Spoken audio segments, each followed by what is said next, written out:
Hello everyone. In today's lecture, we are going to see another example of analysis of transaction by modern approach.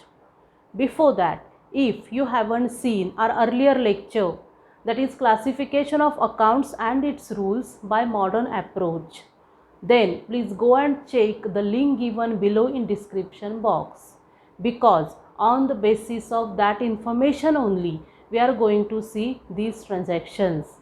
Okay, so let's start. First transaction is given, Rajesh commenced business with cash rupees 80,000. Business start केलेला आहे आणि बिझनेसमध्ये cash आणलेली आहे 80,000 rupees. Amount introduce केलेली आहे capital म्हणून, right. So which two accounts are involved over here? First cash account and next capital account. मग त्याचे इफेक्ट काय आहेत? कॅश आणि कॅपिटलचे.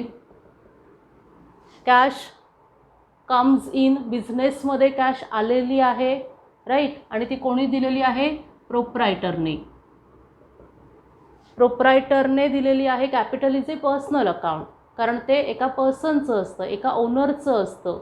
ओनरने कॅश आणलेली आहे. मग प्रोप्रायटर जो आहे किंवा ओनर जो आहे तो रिसिव्हर आहे की गिव्हर आहे? त्याने कॅश दिलेली आहे, right. So proprietor is a giver. So you have to write here proprietor is giver, right. Capital personal account आहे. मग पर्सनल अकाउंटचा रूल आपण बघितलेलं होतं, right. Debit the receiver, credit the giver. Proprietor जो आहे तो गिव्हर आहे म्हणून आपण इथे मेन्शन केलेलं आहे. Next account involved. कुठचे दोन अकाउंट्स आहेत? कॅश अकाउंट आणि कॅपिटल अकाउंट. कॅटेगरीज म्हणजेच मॉडर्न ॲप्रोच प्रमाणे अकाउंट्स क्लासिफाईड होतात 5 कॅटेगरीजमध्ये. त्याच्यापैकी त्या 5 कॅटेगरीज ज्या दिलेल्या आहेत त्याच्यापैकी इथे कुठच्या येणार आहेत? Cash account comes under assets. Capital account under capital itself. Capital म्हणून एक कॅटेगरी आहे, त्याच्याच अंडर येणार आहे. Next rules applied. आता कॅश ॲसेट आहे आणि कॅश कम्स इन आहे, राईट. म्हणजेच इन्क्रीज इन ॲसेट. आपले ॲसेट्स, बिझनेसचे ॲसेट्स वाढलेले आहेत. Increase in asset. Next capital बिझनेसमध्ये इंट्रोड्यूस केलेलं आहे, प्रोप्रायटरने ते दिलेलं आहे, राईट. मग कॅपिटल पण वाढलेलं आहे आपलं, कारण कॅश वाढलेली आहे, right. So increase in capital.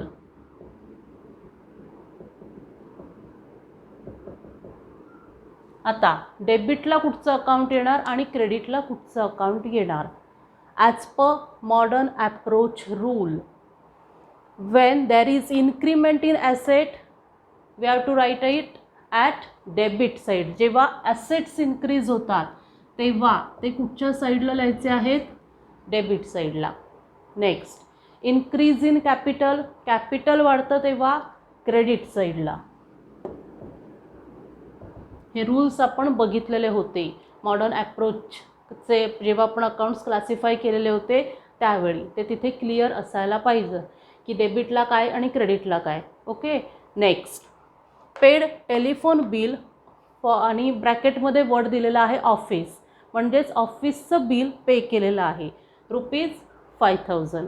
Pay means expenses. Paid केलेले आहेत म्हणजे एक्सपेन्सेस आहेत. मग कसले एक्सपेन्सेस आहेत? ऑफिस रिलेटेड एक्सपेन्सेस आहेत. जर इथे ऑफिस हा वर्ड नसता, त्या जागी काहीतरी फॅमिली मेंबर्सचं नाव वगैरे असतं किंवा फॅमिली मेंबर्स असं वर्ड्स असते, तर आपण इथे ड्रॉइंग्ज अकाउंट घेतलं असतं, कारण ते पर्सनल यूजसाठी पे केलेले आहेत एक्सपेन्सेस म्हणून. पण इथे त्यांनी स्पेसिफिक मेन्शन केलेलं आहे वर्ड की ऑफिस म्हणून, म्हणजेच ते बिझनेस रिलेटेड आहे. म्हणून आपण डायरेक्टली ते एक्सपेन्सेस म्हणूनच दाखवायचे आहेत, कारण तो बिझनेससाठी एक्सपेन्स आहे. ओके. सो पुढचे दोन अकाउंट्स आहेत इथे. कॅश अकाउंट, कारण आपण कॅश पे केलेली आहे, राईट. आणि दुसरं कुठचं येणार? Expenses account. आता टेलिफोन बिल जे आहे त्यांनी वर्ड्स दिलेले आहेत टेलिफोन बिल म्हणून. जेव्हा इथे सॅलरीज असतात किंवा कमिशन पेड असेल, काही जे वर्ड्स असतील तेच वर्ड्स अकाउंट म्हणून यूज करायचे आहेत. ओके, तर आता इथे दिलेलं आहे टेलिफोन बिल, म्हणून आपण इथे लिहिणार आहोत टेलिफोन बिल. नेक्स्ट, कॅशमध्ये पे केलेलं आहे म्हणून कॅश. हे दोन अकाउंट अफेक्टेड आहेत. आता त्याचा इफेक्ट काय आहे? टेलिफोन बिल एक्सपेन्स आहे कारण ते आपण पे केलेले आहेत. कॅश गोज आउट आहे कारण आपण पे केलेले आहेत. Now accounts involved, telephone bill account आणि cash account. Categories telephone bill काय आहे? Under expenses and losses.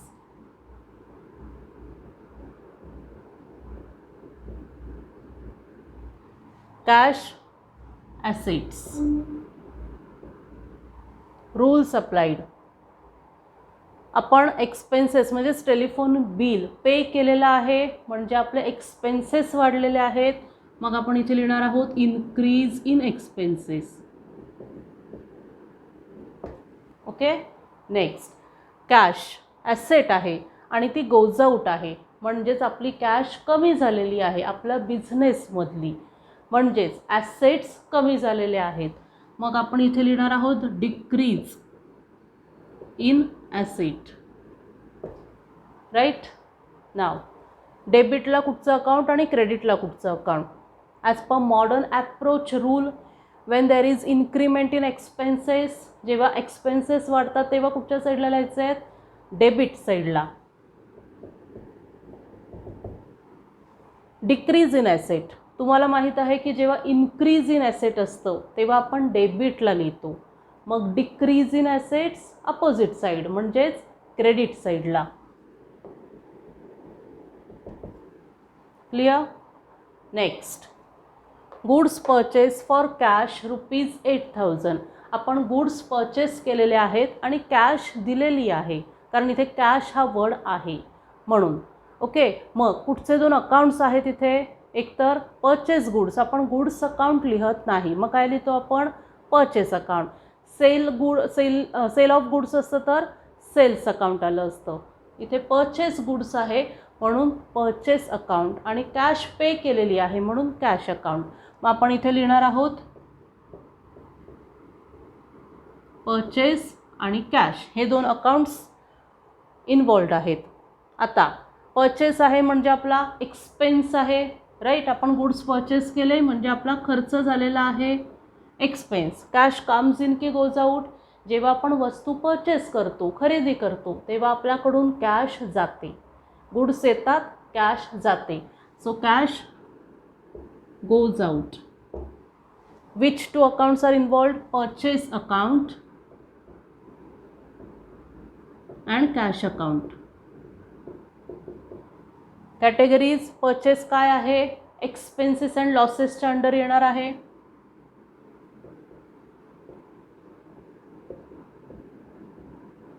Cash assets. आता रूल्स काय आहेत? आता इथे आपल्याला खर्च झालेला आहे गुड्स परचेस केले म्हणजेच इन्क्रीज इन एक्सपेन्सेस.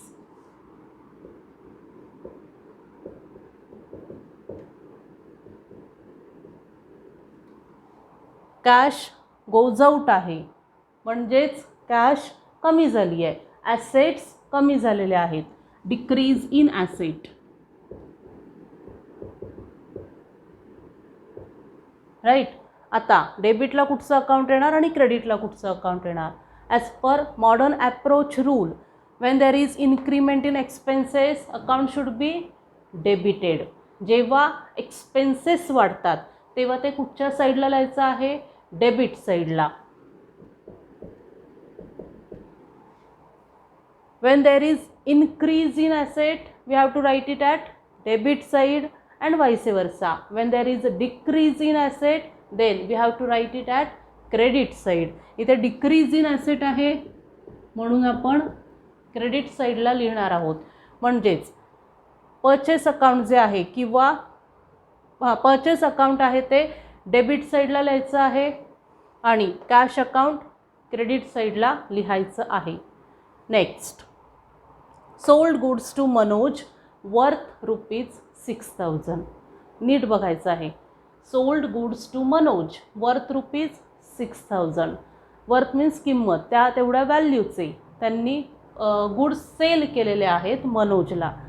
आधीच्या ट्रान्झॅक्शनमध्ये आपण बघितलेलं होतं इथे कॅश हा वर्ड होता, म्हणून आपण कॅश अकाउंट लिहिलेलं होतं. इथे कॅश दिलेली आहे मनोजने असं इथे मेन्शन केलेलं नाही आहे, म्हणून आपण ते क्रेडिट ट्रान्झॅक्शन आहे असं कन्सिडर करायचं आहे. Okay, sold goods to Manoj worth ₹6,000. मनोजला आपण गुड्स विकले आणि कॅश रिसीव केली, हे वर्ड्स नाही आहेत. कॅश रिसीव्ड असे वर्ड्स नाही आहेत तिथे, म्हणून आपण ते क्रेडिट ट्रान्झॅक्शन आहे असं कन्सिडर करून ते ट्रान्झॅक्शन सॉल्व करायचं आहे. मग आता इथे कुठचे 2 अकाउंट्स येणार आहेत? जेव्हा गुड्स सेल करतो तेव्हा सेल्स अकाउंट, क्रेडिट ट्रान्झॅक्शन असतं तेव्हा त्या पर्सनचं नाव.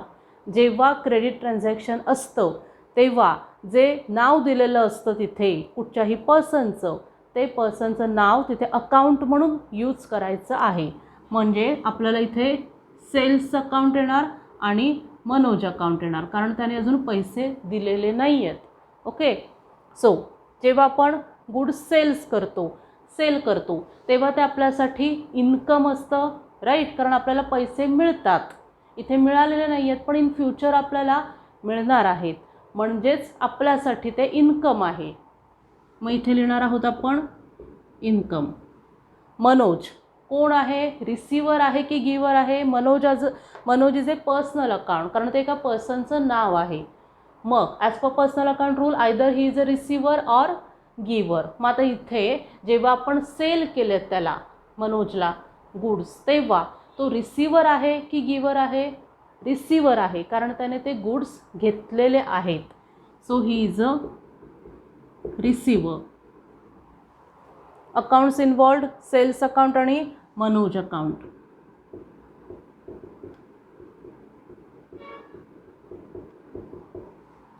कॅटेगरीज सेल्स अकाउंट कशात येतं? Under revenues and gains as per modern approach. Manoj account काय आहे? आता जरी पर्सनल अकाउंट असेल तरी ॲज पर मॉडर्न अप्रोच आपल्याला बघायचं आहे तो डेटर आहे की क्रेडिटर आहे. ओके, आता मनोजला आपण गुड्स विकलेले आहेत म्हणजे तो बिझनेससाठी डेटर आहे, राईट, कारण त्याच्याकडून आपल्याला पैसे यायचे बाकी आहेत, म्हणून मनोज डेटर आहे. आपण इथे लिहिणार आहोत डेटर. पण मग आता डेटर म्हणून कॅटेगरी नाही आहे, मग आपण ते कशात मेन्शन करतो? सगळे डेटर्स ॲसेट्समध्ये, राईट. मग आपण इथे लिहिणार आहोत ॲसेट्स. ॲसेट का लिहिलं आहे आपण? कारण मनोज रिसिव्हर आहे, पण आपण मॉडर्न ॲप्रोचचे रूल्स बघत आहोत, राईट. मग मनोज जर रिसिव्हर असेल तर तो डेटर आहे, कारण त्याच्याकडून पैसे येणं बाकी आहे, राईट. म्हणून आपण डेटर कशाच्या अंडर येतात? ॲज पर मॉडर्न अप्रोच सगळ्या ॲसेट्सच्या अंडर येतात, म्हणून आपण इथे ॲसेट्स लिहिलेलं आहे. नाव रूल्स अप्लाइड. जेव्हा रेव्हेन्यू वाढतो, राईट, सेल केलेला आहे, आपण गुड्स विकलेले आहेत, म्हणजेच आपला रेव्हेन्यू वाढलेला आहे, म्हणून आपण इथे लिहिणार आहोत increase in revenue.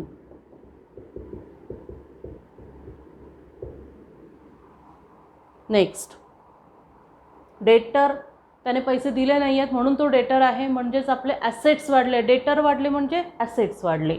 So increase in asset.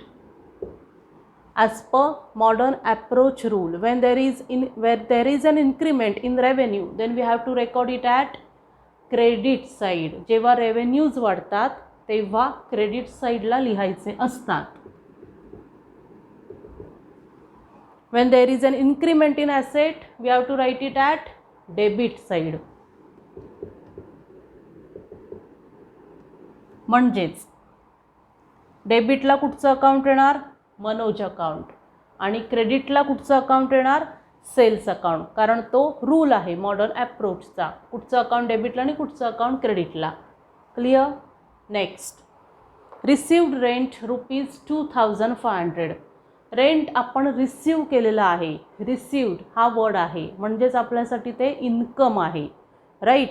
मग आपण काय रिसीव केलेलं आहे किंवा इन्कम कशाच्या फॉर्ममध्ये रिसीव केलं आहे, तर रेंटच्या स्वरूपात. म्हणून कुठचे दोन अकाउंट्स येणार इथे, रेंट अकाउंट आणि रिसीव केलं आहे म्हणजे ऑफकोर्स आपल्याकडे कॅश आलेली आहे म्हणून cash account. Now rent is income or expenses. Received आहे, आपण रिसीव केलं आहे, घेतलेलं आहे म्हणजे आपल्यासाठी ते इन्कम आहे. कॅश कम्स इन की गोज आउट. कॅश आपल्याकडे आलेली आहे कारण आपण रेंट रिसीव केलेलं आहे. So cash comes in. Accounts involved, rent account and cash account.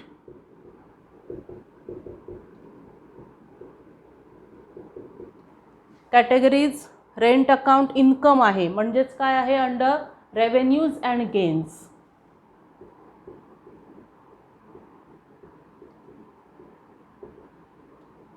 Cash asset.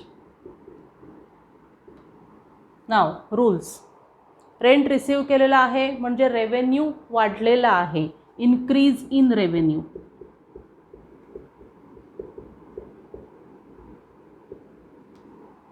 Cash आपल्याकडे आलेली आहे, कम्स इन आहे म्हणजेच इन्क्रीज इन ॲसेट.